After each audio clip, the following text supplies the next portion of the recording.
Senhores telespectadores, este nosso programa de hoje, para mim, é uma espécie de programa de saudade. Saudade. E eu explico-lhes porquê. Eu tenho agora aproveitado estes primeiros dias do ano 2006, a escrever. Estou a escrever muito, a escrever o quê? Imaginem, estou a escrever as minhas memórias. Bom, como tenho tantos anos que organizei aquilo por grupos de 10 anos. Primeira década, portanto, de 1 aos 10, são reminiscências infantis, como calculam. Segunda década, dos 10 aos 20, é o meu tempo de estudante. Terceira década, dos 20 aos 30, é o meu tempo de luta, de entrar na vida, de combate, etc. E aí há uma página que se liga com Évora. É na segunda década, quando eu tinha 15 anos, que venho a Évora numa excursão e que os meus professores que acompanhavam me encarregaram de fazer o discurso de saudação aos estudantes do Liceu de Évora. Nessa altura o Liceu de Évora era onde hoje está a Universidade e era numa grande sala de que eu tinha saudade. Vim a Évora para rever essa sala, para me recordar desse tempo bem, eu tinha 15, agora tenho 86, façam as contas. Há mais de 70 anos foi esse primeiro discurso. E para lhes falar também desta universidade, que é uma coisa muito importante em Portugal, do seu esforço para realmente uma reciclagem cultural do povo português, e também porque esta universidade tem o polo de História num palácio que foi dos Condes de Vimioso. Também quero falar do Conde de Vimioso e da Severa, da famosa Severa. E tudo isso nos leva para o mundo do fado. Reparem como comecei na minha estreia de falador e estou a acabar no fado. Mas vamos lá, tal sala.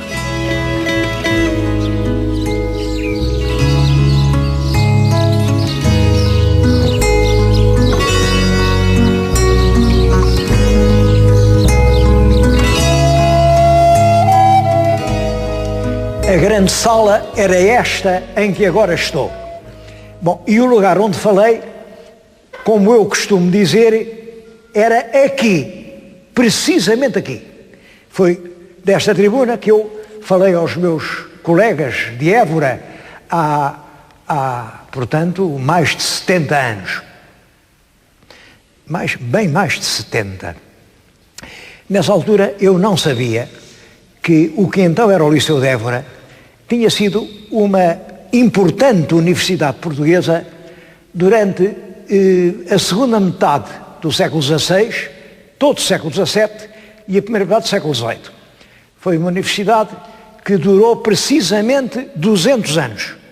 Foi criada em 1559 e foi extinta em 1759. Portanto, 200 anos certos.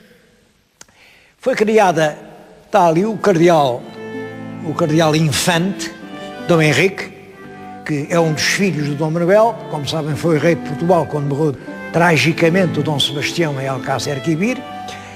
Do outro lado está o monarca, o rei Dom Sebastião, porque era ele que presidia, está aqui como reinante, e todo este edifício foi entregue pelo cardeal à Companhia de Jesus para fazerem uma universidade. Portanto, é uma universidade da Companhia de Jesus, isto quer dizer da Contra-Reforma.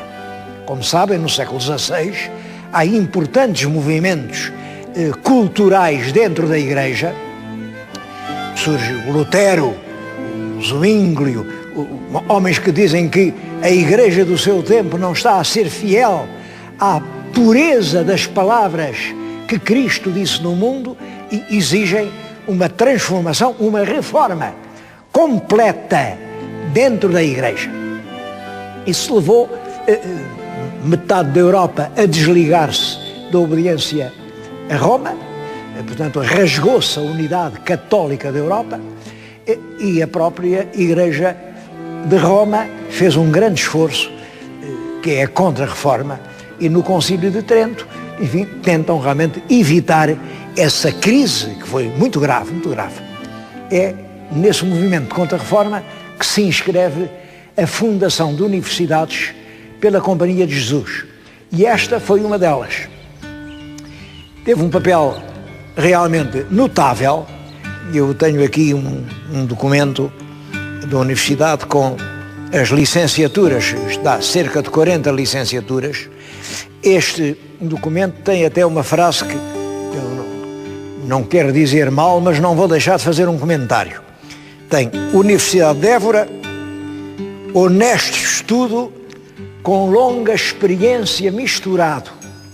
Portanto, Universidade de Évora, honesto estudo com longa experiência misturado. Bom, toda a gente sabe que isto é um verso dos Lusíadas.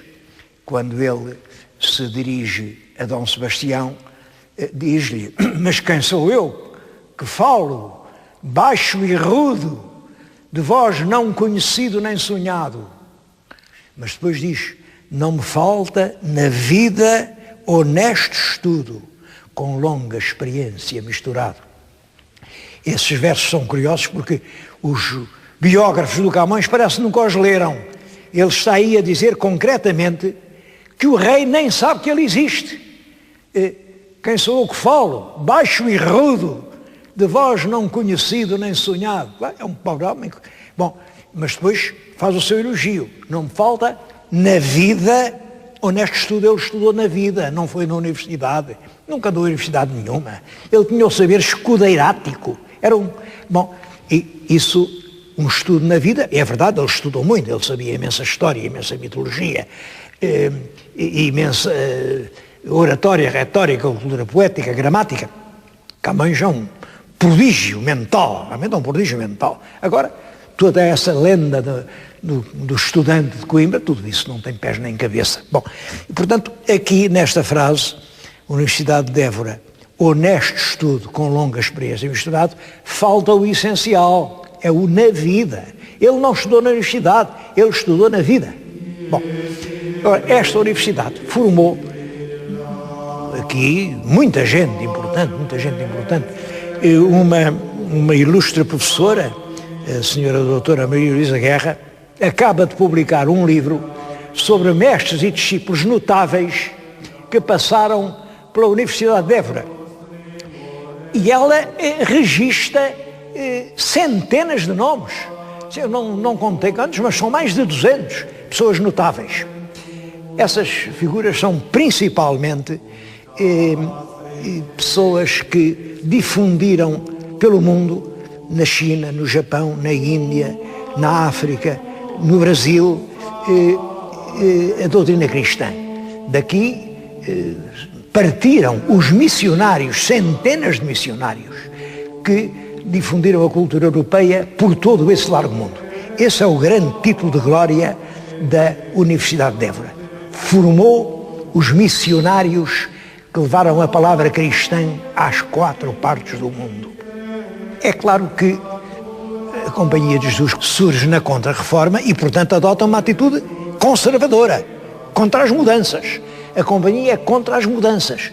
Ora, isto de ser contra as mudanças é perigoso, porque no século XVI eles dizem: nós não mudamos, a posição certa é esta. Mas veio o século XVII. O século XVII é o século das mudanças radicais. Muda tudo. Na filosofia, na concepção do mundo, até na concepção planetária, é uma visão nova do mundo que surge. E a Companhia continua agarrada ao seu posto. Nós não mudamos.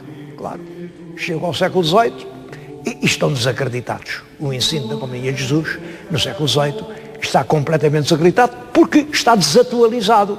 A cultura andou para a frente e eles ficaram para trás. Isto é o resultado de não mudar. Tudo muda. Já o grande Camões dizia que o mundo é composto de mudança. Portanto, quem não souber mudar, arrisca-se a ficar fora do mundo. Não foi por isso que a universidade foi extinta. Foi porque o Marquês de Pombal, nessa altura não era Marquês de Pombal, era Conde de Oeiras, pretendia realmente ter o exclusivo, enfim, do poder. E a Companhia de Jesus tinha muita influência junto do rei, porque os confessores do rei, da rainha, dos príncipes, das grandes figuras da corte, confessores que eram diretores espirituais, eram quase todos da Companhia de Jesus. É claro, isso fazia com que houvesse, de certo modo, dois poderes rivais. O poder do primeiro-ministro e o poder da Companhia de Jesus. Bom, Pombal resolve isso expulsando a Companhia de Jesus. Costuma-se ligar isso ao pensamento, enfim, superior e progressista, mas Pombal não é verdade. Pombal é contra os jesuítas, mas é, por exemplo, a favor do Santo Ofício. O Pombal chegou a fazer uma lei a estabelecer castigos para quem dissesse mal da Santa Inquisição, porque ele continua a serviço da Santa Inquisição. Era contra os jesuítas, porque os jesuítas eram rivais no monopólio do poder. Isto fechou, os padres foram expulsos, foram levados daqui presos, foram para o Forte da Junqueira, tiveram lá muito tempo, outros foram embarcados rapidamente e levados para a Itália.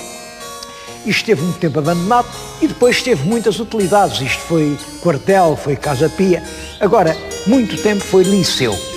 E acho admirável que, apesar de ter sido tudo isso, muitas das salas que estão decoradas com azulejos, os azulejos conservam-se intactos. Essas salas são interessantes, foram mandadas decorar não pelo cardeal Dom Henrique, é tudo azulejaria do século XVIII, mas pelo rei Dom João V, e por uma razão. Dom João V tinha um filho ilegítimo, filho bastardo, e mandou-o estudar para aqui. Mas é claro, como era filho del rei, mandou-lhe fazer uns aposentos solenes, construiu-se um edifício enorme, quase um palácio, para o menino estudante, e mandou decorar toda a universidade. E é nessa altura que manda fazer azulejos nas aulas. Azulejos de acordo com aquilo que se ia ensinar nas aulas. Isso é uma das coisas mais curiosas, e creio que este caso é o único em Portugal, das salas estarem já adaptadas àquilo que nelas se vai dizer. Vamos dar uma volta por essas salas.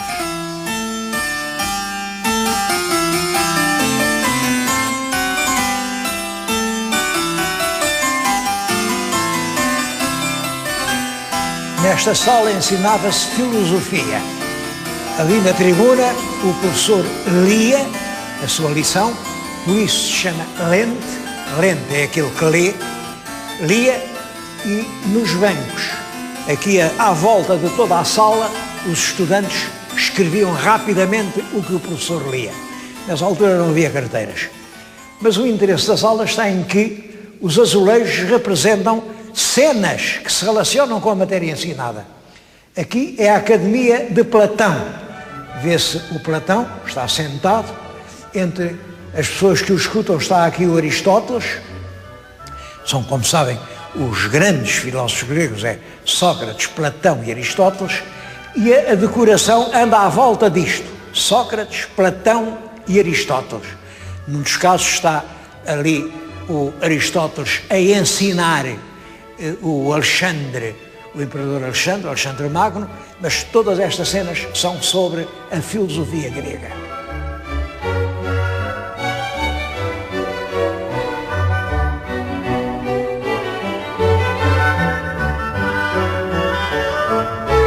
Aqui mostram-se já aspirações de produção industrial. Isto é um tiar movido já à manivela que move todos estes fusos. Além, estão a destilar essências industriais já.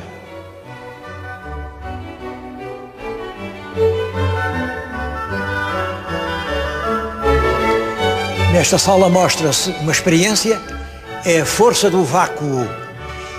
Isto é o famoso globo de Magdeburgo, está a ser puxado por várias parelhas de cavalos, mas o vácuo impede que as duas metades se soltem. Realmente ainda hoje o vácuo tem muita força, podem crer.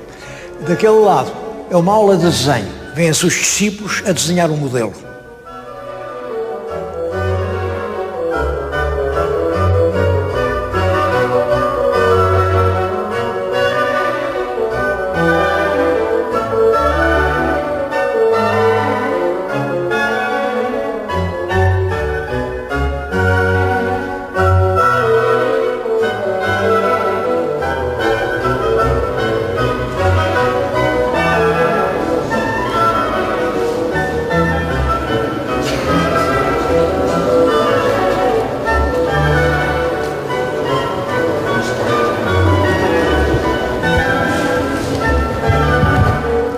O edifício, que é evidentemente monumento nacional, tem muito mais para ver.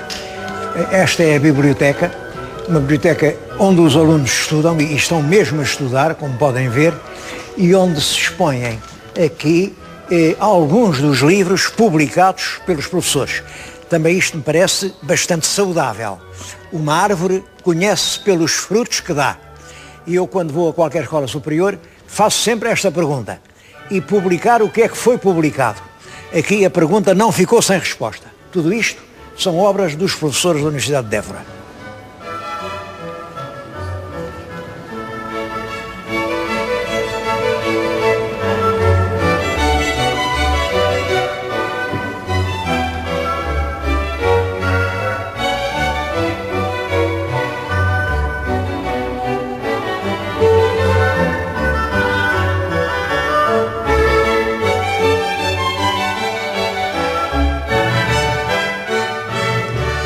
Há um aspecto na história desta universidade que eu acho que lhe faz muita honra.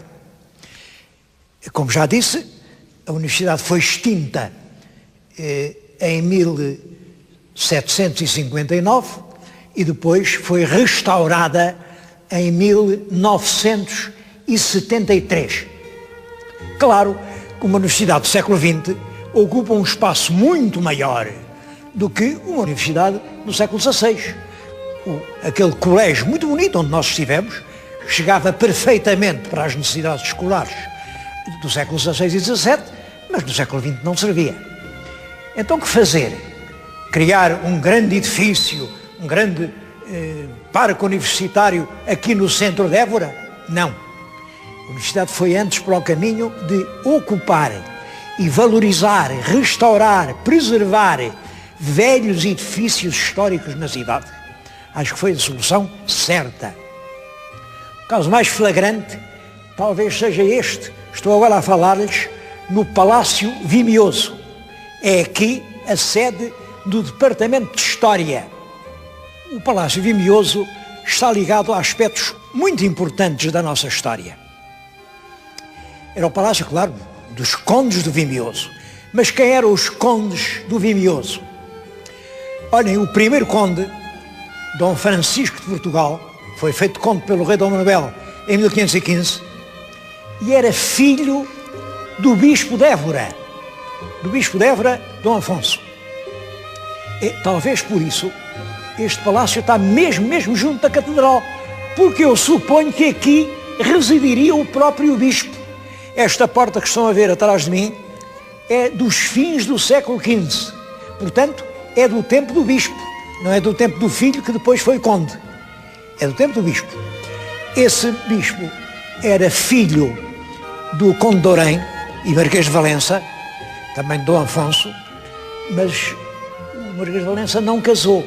Era filho dele e de uma senhora da alta nobreza que vivia com ele, vivia de mora uxória, como se fossem casados, mas casados não eram. E por isso ele não era filho legítimo.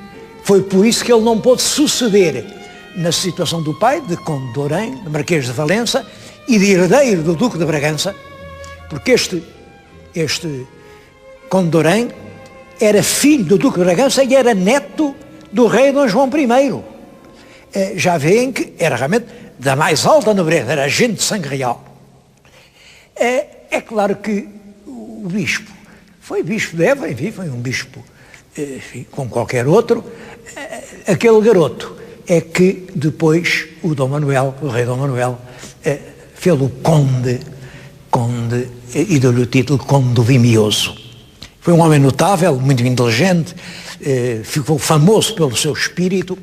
O segundo conde chamava-se Dom Afonso de Portugal e foi também um homem muito notável, era o vereador da fazenda do rei Dom João III, era uma espécie de ministro das Finanças, e é um homem que desaparece na batalha de Alcácer Quibir.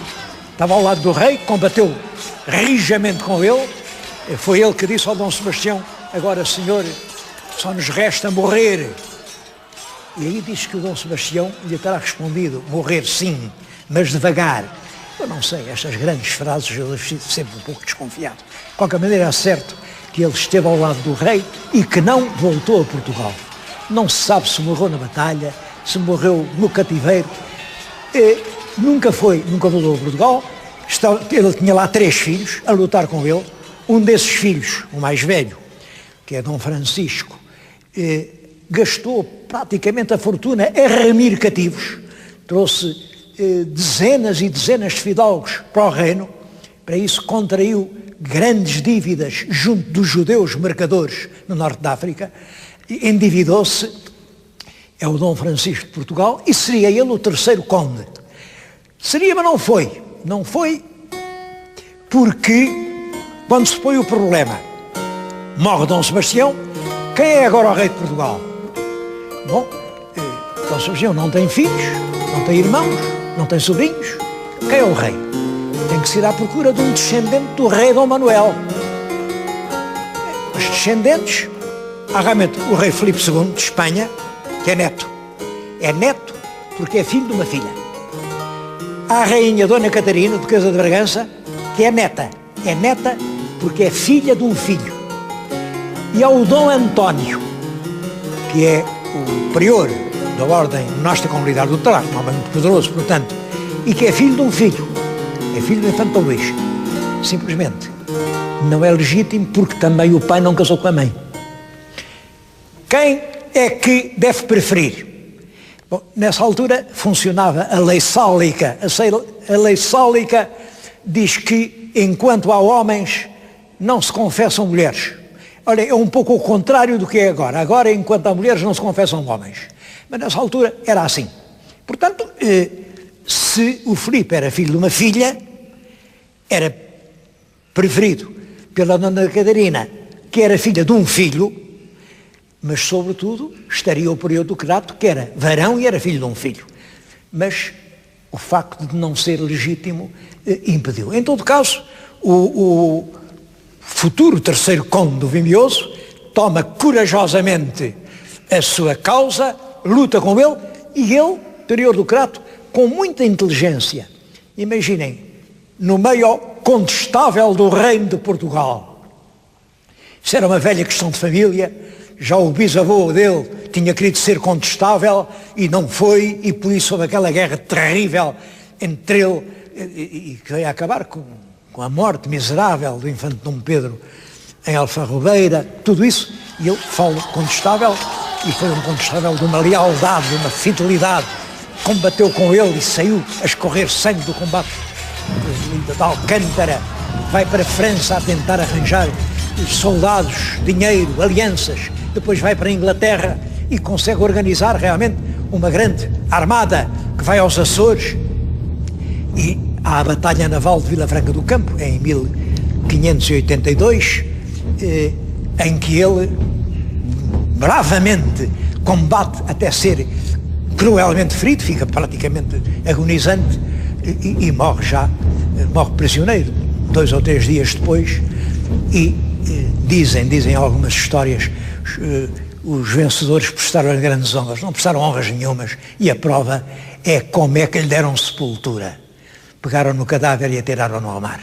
Isto, no século XVI, era uma injúria, era uma ofensa não dar sepultura cristã.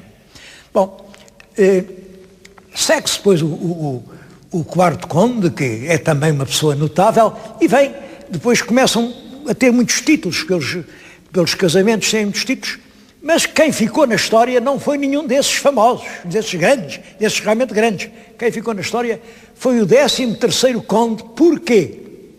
Olhem, porque andou abraçado à Severa.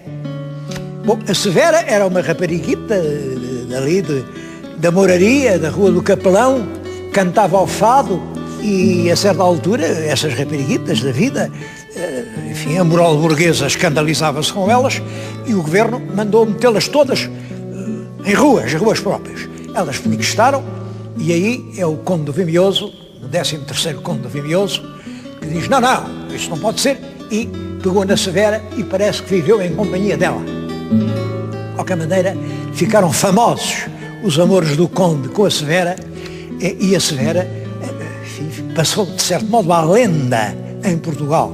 Essa lenda ganha grande vulto com o Júlio Dantas, que faz uma peça um romance, a Severa, em 1901. Aliás, o Júlio Dantas fez uma maldade. Ele tinha aposto que era a Severa com o Conde Vimioso, mas depois o governo, porque os Condes Vimiosos ainda tinham herdeiros, pediu, não ponha lá o Conde Vimioso, não ponha. E ele, em vez de Conde Vimioso, pôs Conde Marialva. Não, a história foi verdadeira, mas não com os Marialvas, mas com o Conde Vimioso. Depois o Leitão de Barros, em 1931, o primeiro filme sonoro que se fez em Portugal é sobre a Severa. Bom, e a Severa ficou uma vedeta famosa. Há fados, a Severa é realmente uma grande dama do fado. E uma das grandes figuras do fado é realmente o Conde Vimioso. Também há letras do fado em que refere aí o Conde Vimioso. Tudo isso é recordado aqui, neste espaço que os seus antepassados criaram, percorreram, e penso que a Universidade de Évora praticou um ato exemplar ao instalar neste velho palácio o seu departamento de História. A História num lugar histórico. A História que permite aos portugueses recordar-se de quem foram, para ter orgulho de serem quem são.